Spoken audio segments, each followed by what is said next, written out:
Look at what happened with Mitt Romney. It's a perfect example. It's a Republican, right? And we're going to defend a Republican here. And Mitt Romney, who I can't stand. In the last Republican debate, they asked Mitt Romney whether a military action against Iran's nuclear facilities would require authorization from Congress. Very, very reasonable question because, you know, it's a question of war. And in the Constitution, it says the Congress has to declare war, not the president. Very reasonable question. Romney's answer was, you sit down with your attorneys and tell you what you have to do. But obviously the President of the United States has to do what's in the best interest of the United States to protect us against a potential threat.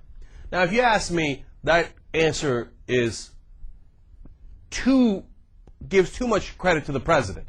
No. I mean, you're going to sit down with your attorneys, and your attorneys should tell you, read the frickin' Constitution, Congress declares war, you don't. And he says at the end, hey, the President does what he has to do in the best interest of the United States. And that's not technically true. Now, so is that where the criticism of Romney's statements came from? Of course not. No, instead, what we got was, consult with an attorney? What a wuss. Here's Chris Matthews. First of all, I should say Wolf Blitzer comes in with because Rudy Giuliani came back at the debate like, I don't think you want to check with attorneys. What are you, a Democrat? Lawyers? No. We act without the law. Screw international law. Screw U.S. law. Screw the Constitution. Don't ever check with attorneys. Giuliani comes back and makes fun of Romney for checking with the attorneys. Wolf Blitzer's excited. He comes on CNN. Rudy Giuliani and Mitt Romney's new smackdown. This time, the Republican presidential rivals are fighting over a so-called lawyer's test for national security. Lawyer's test. Right? No big deal so far. Then we go to Chris Matthews. What are these? The Miranda rights for Iran? It doesn't have anything to do with Iran, you schmuck. It has to do with our Constitution. Who gets to declare war? What are these Miranda rights for Iran? No, man, we just bomb. We don't care about the law. The president does whatever he wants. Okay, so that's idiot number one. Here's David Gregory of NBC News. Idiot number two. It sounds equivocal. It makes him look weak. Oh, to care about the law in the United States of America, according to the Washington Press Corps, that makes you look weak. No, man, you bomb first, ask questions later. That's what a strong president would do.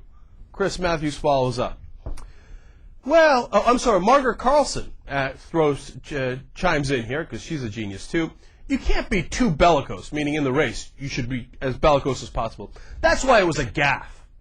It was a gaffe. I mean, come on. You didn't sound like you would nuke everybody instantly. It was a gaffe.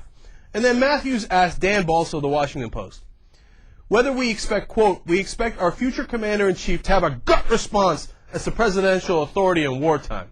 And Dan Balso answers, we certainly expect him to have a different kind of response than Governor Romney gave last night. Think about that. So he's supposed to have a gut response. He's not supposed to check the law. He's not supposed to check with Congress. He's supposed to, what does my gut say? My gut says bomb! So let's bomb, baby! Yeah! And the Washington Post, the Washington crowd loves it. Yeah, bomb! Just check with lawyers. I can't say it on there. You know what I'm thinking. Anybody who checks with lawyers is the weakest man on earth. And anyone who checks with the law to see what's legal and not legal, totally weak. Washington Press Corps doesn't want anything to do with you. If you promise to bomb the living crap out of other countries without checking with anybody, Congress, or the law, then hey, the Washington Press Corps loves you. This is why we have the country we have. It's sick.